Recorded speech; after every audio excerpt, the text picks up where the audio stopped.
This is Radar from the Radar Tape Blog, coming to another edition of Movie Reviews and Observation number 150. The theme of this week was either cheesy action film or pretty bad written scripts. First movie I watched was called Hot Seat, where it's nice to know that Kevin Dillon from the Entourage franchise has been in some movies recently. It's like this third movie I've seen him in the last couple of years, and Mel Gibson is seen to do the Bruce Willis scene, where he's in such cheesy movies, and the script is written horribly, and they make Kevin Dillon to be this computer hacker, and no offense, he's always played a dumb idiot moron. He's never seemed to be like a smart person, so that was the first issue in this movie. And he happened to be working at a company that's in the same building as a bank, and he has access to this, and he has a shady past, and someone's trying to get revenge on him. And then Mel Gibson's like this old guy, like in Lethal Weapon, where he's like the movie where Glover goes, I'm too old for this. He's like an old veteran bomb tech person, and it's all this other stuff. And like, there's so many times in this movie that Kevin Dillon should have died, and you're just like, okay, at least this cheesy action movie's like only 90-something minutes in it, and it's not the worst movie, but there's a lot of inconsistencies and a lot of unrealistic things that happen in the movie. But overall, it's not a bad movie, it's just not a great movie. Then I watched Gerard Butler's Last Seen Alive, that has, Russell Hornsby and Jamie Alexander, and again, 90-something minutes. I didn't think it was well written, this movie, because like Gerard Butler's been in plenty of high-stakes action and adventure movie that he's just a regular dude whose wife gets taken, and he's, taking down drug dealers and gangsters and surviving, bombs and guns and fights and all this other stuff. And Russell Hornsby's been recently doing a lot of movies where he's playing cops or detectives or TV shows, and it seems a little bit typecasted. But yeah, this very small town, this sheriff's like, this cop's like, this detective, I'm going to help you out. And no offense to Jamie Alexander, you are freaking Lady Sif from the Thor movie Marvel franchise, and you're freaking Jane Doe from Blind Spot. Working for the FBI and having all the training for her to do a damsel in distress who gets taken in the movie, and then she's, oh my God, help me. It just seems like bad casting if you know her record. So overall, it was like okay, but he should have died like many times to go save his wife. It happens to be that and all this coincidence on the convenience store person and some other people and things like that. The person that works for the parents and stuff. And the parents not liking him, like it's a little bit cliche. The in-laws like it because she wants to stay there for a bit of a break. Again, saving grace, it was only 90-something minutes. Then I watched this movie where it says Colson Baker, Storm Reed, Travis Fimmel, Drea D'Amato, and Kevin Bacon. And it's like 90-something minutes. And I'm like, cool. The blonde woman from the J-Lo and Ray Liotta cop show Shades of Blue. It's nice to see that she's in a movie. Doesn't have to be a good movie or a bad movie, but she's in a movie, So I'm like, cool. And I'm watching this, and I'm like, this guy looks way too much like Machine Gun Kelly. The cover of the movie, in the movie itself. And you're like, oh, he went by his real name because this musician, if you want to call him musician, is trying to make it as an actor because, it's a good movie, so you don't have to keep making music and tour, you just be in movies. And basically, all he does in this movie is, I just stole some money and I've been shot. And it's like 99% of the movie is just him, like, bleeding out on a bus with him barely, like, talking and acting. And it was just like where you see him all the reviews, they say Machine Gun Kelly's not an actor, like 1,000 times. Then there's a few people that say he's great. But there's not a lot of acting involved. They're sitting on a bus trying to get from point A to point B. And these stops seem to be way too far for him not to have died so many times beginning the first 90-something, the first, hour and 20 minutes movie. He should have died before the end and stuff. And Kevin Bacon is on the cover, and he's also following in this whole Bruce Willis thing where I'll appear in the movie for a couple minutes at a time and then show up in the end, and you're like, oh, yeah, I forgot he was in the movie for a bit. And you're like, okay, cool. I feel like this is a waste of his time because he's barely in the movie. And then, this whole teenage girl and this, pedophile of also being on the bus, a little bit adding too much to it. Like, who cares? Let's try to have him survive. Oh, he's got an estranged, baby mama and child that he wants to give the money to and all this other stuff. And yeah, it was like, saving grace, 90-something minutes. You recognize a few of the actors, but you're just like, just stick to music, Machine Gun Kelly, because One Way was not a good movie. Then I sat through almost 2 hours of the movie called The Forgiven. And one thing I'll say lastly about The One Way is beginning of the movie, when they do the opening credits, it just completely takes up the screen, like, bam!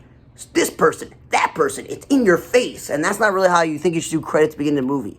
So this movie, The Forgiven, which has Ralph Fiennes, who recently has been in Kingsman, he's been in the James Bond franchise, he's a longtime British actor, Jessica Chastain, she and Bryce Dallas Howard are the two most famous natural redheaded actresses. And you got Caleb Landry Jones, who's a very good character actor. I've seen him plenty of movies. And then you have Matt Smith, who is from Doctor Who. So you're like, okay, we got a good amount of actors. Then there's like one of the Americans in this movie I've seen before, and there's some British and French people, and then you're in Morocco, so there's some Middle Eastern actors I've seen before. And basically, this movie did something I've never seen before.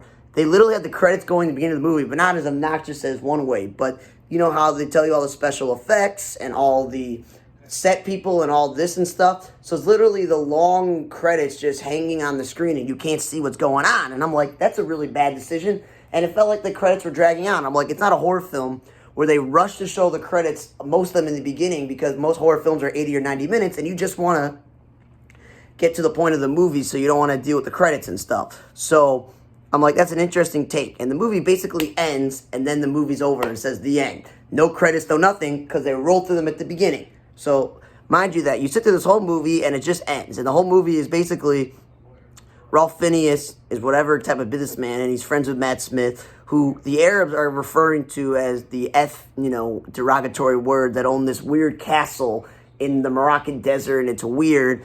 And they're driving there at night, and he's like a alcoholic or whatever, and he hits a kid, and he doesn't know what to do because it's the middle of the night.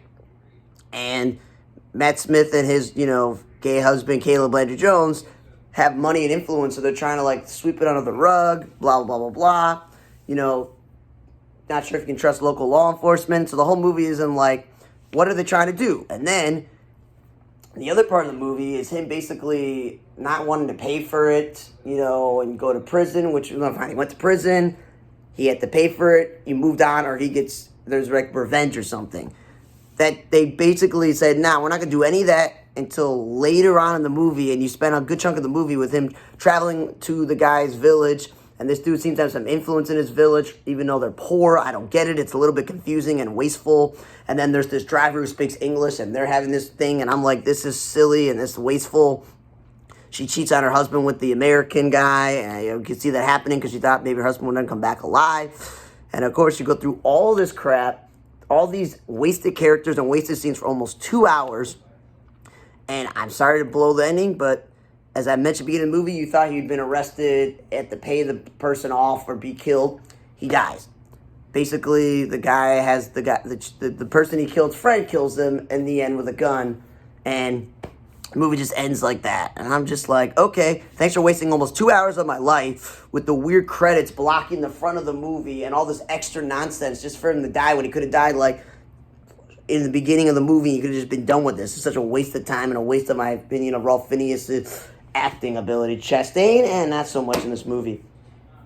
Then I watched Miss Harris Goes to Paris, and again, this movie's almost 2 hours. Again, these movies have to be that long. And Jason Isaacs has been in some movies where he plays really degenerate people, so I'm glad he's not playing a bad person.